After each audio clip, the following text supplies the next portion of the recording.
Hello, and welcome to the second part of my Minecraft survival guide at first 10 days. And as you can see, I'm set up just as I left off. I will begin by sleeping in a bed, skip dawn. And I realized last time when I was crafting, I forgot to mention pressing A in order to make an item. So I apologize for that. Anyway, back to the good stuff. After you've kind of survived for the first couple of days, get some food cooking, which I'm going to. Everything's burned pretty much using some source of fuel. Nothing necessarily specific is involved as long as it's a type of fuel. So, in order to get more hunger from meat, it's always a good idea to cook it in a furnace. And it's also a rare thing, but it can give you a food poisoning if you eat it raw. But that always happens in real life. No, I'm kidding. Anyway, back to the Let's Play. As soon as you've kind of got yourself set up, though killing animals is fun and easy, it's usually not a bad idea to get a farm going. So this stuff right here, that's tall grass. You break this, seeds come out sometimes. Seeds can then be planted and turned into wheat. Those are just a few arrows from a skeleton that died. By the way, all monsters that spawn during the night will burn in the daylight. Not any artificial light source, though. It actually requires daylight, and it can't be through glass either. Anyway, as I was saying, you'll collect seeds by breaking tall grass, which is what I'm doing, which, as yet again logic would state, seeds can be planted to grow into crops. In this case, wheat. In order to sprint in the Xbox 360 edition, which is another thing I forgot, you double tap forward with the analog stick. In PC, it's double tapping W. So, rather rapidly. Anyway, back to the planting of farm. In order to begin farming, you're going to need a hoe of some sort. Ha ha ha, not in that kind of way, as some of you may take it. Which will require 2 sticks, and then 2 of any of the other materials I mentioned earlier for building tools. And so this, you can just simply press LT or right click on PC in order to make land so you can grow crops on it. The other thing is, if animals walk on your crops, this is only in the Xbox 360 edition at the moment, it will ruin them. So it's always a good idea to kind of block them in some way. A lot of people prefer fences, but for now I will just kill the animals so I don't have to deal with this.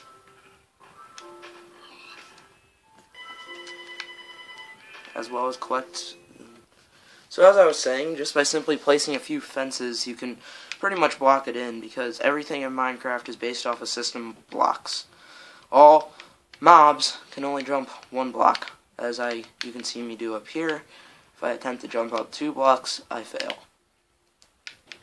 And a fence, while it only appears to be 1 block, is actually 1.5, which is just enough to prevent anyone from jumping over it, or anything, I should say.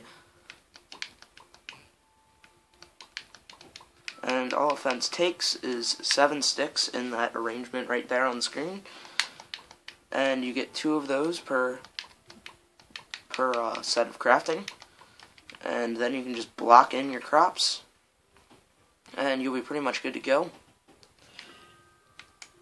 I personally like to make a lot bigger wheat farms than this, so I will leave plenty of room to do that. So I will kill another sheep. Always a good idea to defend your farm. Angry farmers are always the fan favorite. Just kidding. Anyway, fences around my crops. The other item most people find very useful for this kind of thing is the fence gate, which operates very similarly to the door, only it's more shaped like a fence, as the name implies, and also allows you to have it only 1.5 blocks high rather than 2. Considering I will need to clear a lot of land here, I am going to revert back to the classic shovel. Shovel takes 1 of any of those resources I listed before, and 2 sticks. Starting to see a pattern yet. And I will clear some of this land. Main reason I need to clear the land is if they are already raised one block, and they only have half a block, which you can simply walk over to get up.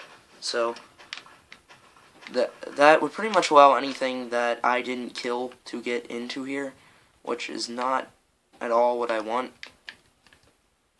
Though I probably won't touch this world much anymore, I still want to make sure it's good to show, yet again, the tutorial concepts. This game is not the easiest just to walk right into and get used to. So, a few more fences. Looks like I will need more wood.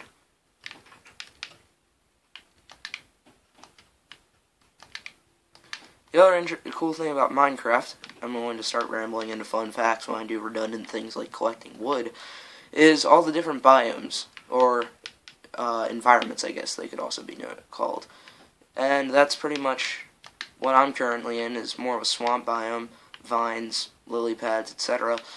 Then they've got desert, snow, extreme hills, which are these hills that are almost near the block limit, which there is one, by the way, which is the maximum height to what you can build. So that kind of keeps the game interesting, along with a lot of different things, especially once you start to go underground, which span anywhere from things that spawn in monsters regardless of the time, to great treasures found in chests. Speaking of chests, that's another thing I really should have done in the first episode. It takes 8 wooden planks to craft a chest. You can place that, and then you can store various items in there for future use, which is always incredibly helpful, especially if you plan on going out in the night to hunt monsters. That way, if you die, you've still got everything.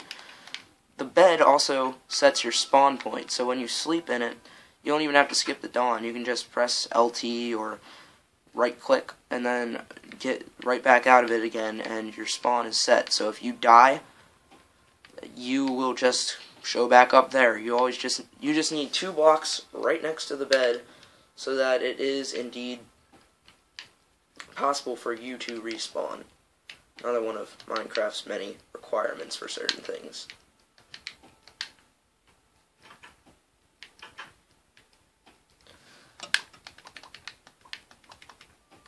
And most people, including myself, find Minecraft a lot easier and more laid back once you begin to farm, because it just allows you to be able to have easy food, and then you can begin to focus on more of the building aspects of everything.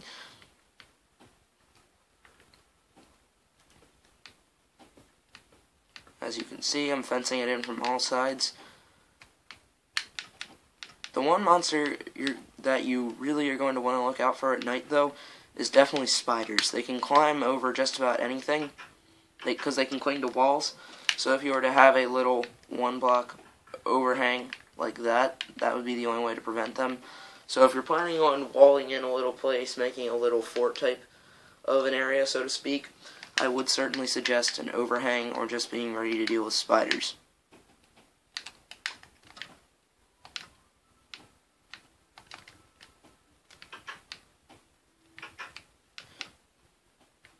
So,